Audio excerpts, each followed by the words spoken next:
L'ONU en action, un programme de la télévision des Nations Unies. En Afghanistan, la maternité est plus dangereuse que pratiquement n'importe où ailleurs. Les accouchements sont souvent faits à domicile et une femme sur 8 meurt durant sa grossesse ou durant l'accouchement. Les dirigeants religieux afghans se servent maintenant des enseignements de l'islam pour s'exprimer sur des négligences qui peuvent avoir des conséquences mortelles. Qurban Bibi savait qu'elle allait devoir accoucher dans un hôpital car son dernier accouchement s'était fait par césarienne. Mais pour économiser de l'argent, les membres de sa famille l'ont emmenée à un marché local. J'ai prié les hommes de m'emmener à l'hôpital, mais ils m'ont répondu de ne pas m'en faire, car Dieu est bon et que tout allait bien se passer. Mais ça n'a pas été le cas. Qurban Bibi a perdu son bébé et a failli mourir d'hémorragie interne. Elle a aussi développé une fistule obstétrique qui l'empêche de contrôler sa vessie. Maolawi Amanuddin, du ministère des Affaires religieuses, pense que le manque de soins médicaux pour les femmes comme Qurban Bibi est anti-islamique, que ce soit pour des raisons de pauvreté ou pour des raisons de propriété. L'accès aux services médicaux est un droit pour tous.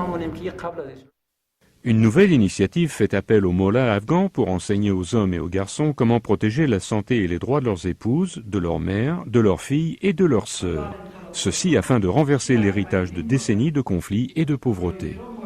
Durant les prières du vendredi et les réunions communautaires, les dirigeants religieux prêchent contre les conséquences du refus des soins médicaux, de la violence domestique, des mariages précoces et des accouchements trop fréquents.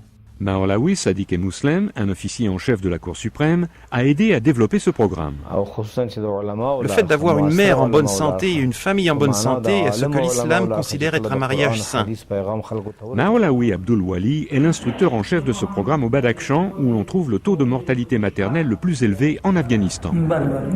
La plupart des gens vivent dans l'ignorance à cause de la guerre et des disputes tribales continues. Mais il y a un impact lorsque les problèmes sont examinés dans leur contexte religieux. Le but principal est de réduire la violence contre les femmes. L'histoire de Marcia est loin d'être unique. Sa belle-mère l'a frappée alors qu'elle faisait la cuisine et la soupe chaude a brûlé son bras. Afin d'enrayer la violence domestique, les mollahs font des suggestions pour contrôler la colère et gérer les conflits familiaux.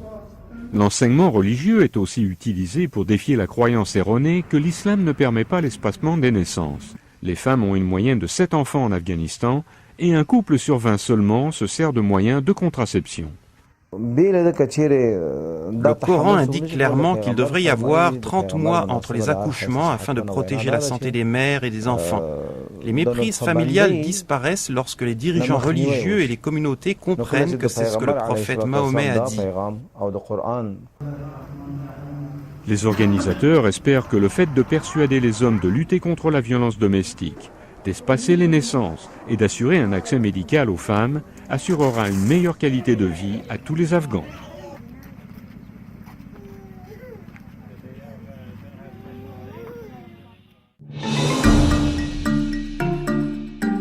Ce reportage a été préparé par William Ryan et Mark Westhoff pour les Nations Unies.